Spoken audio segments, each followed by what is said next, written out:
शहर हैदराबाद में बेरोजगार नौजवानों ने सेक्रेटेरिएट का घेराव करने की कोशिश की।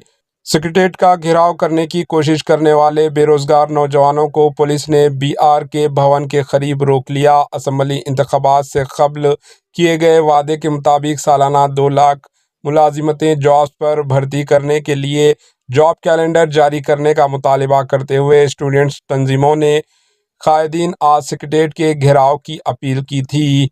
DSC इम्तिहान मुलतवी करने, ग्रुप 2 जायदादों में इजाफा करने का मुतालबा करते हुए किए जा रहे इस एहतजाज को पुलिस ने रोक दिया। कई अहम कायदीन को पहले ही गिरफ्तार कर लिया गया था। अब कुछ स्टूडेंट्स पर लाठी चार्ज भी किया है। Bureau report, AHN news.